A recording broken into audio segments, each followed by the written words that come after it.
Good morning. Today's devotion is entitled, God is Protector. Psalm 121, verses 7 and 8 says, The Lord will keep you from all harm. He will watch over your life. The Lord will watch over your coming and going, both now and forevermore.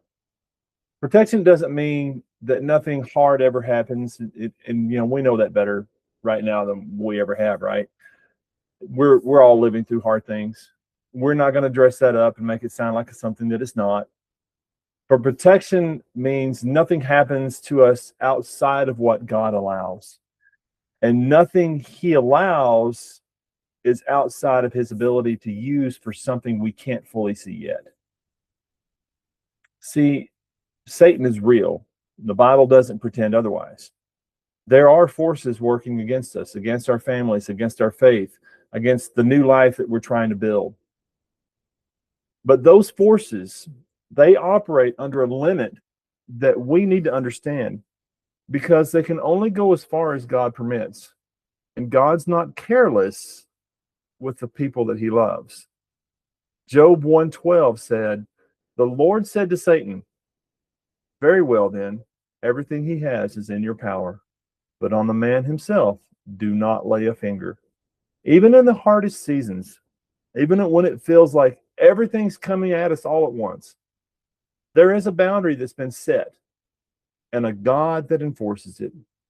Psalm 121 was written for people traveling through dangerous terrain, right?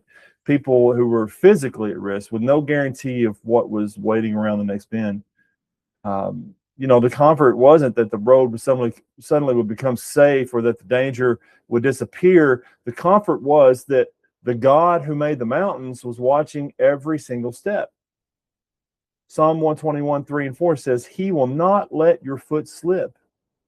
He who watches over you will not slumber. Indeed, he who watches over Israel will neither slumber nor sleep.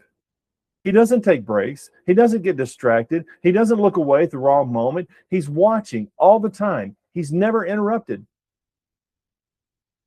Our coming and going, that phrase covers everything.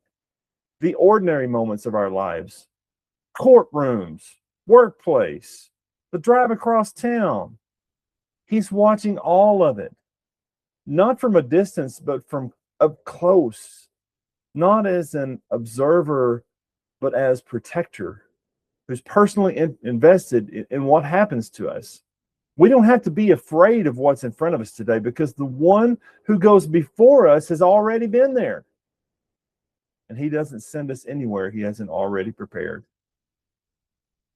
So for today, what are we trying to protect ourselves from that we need to trust God to handle instead?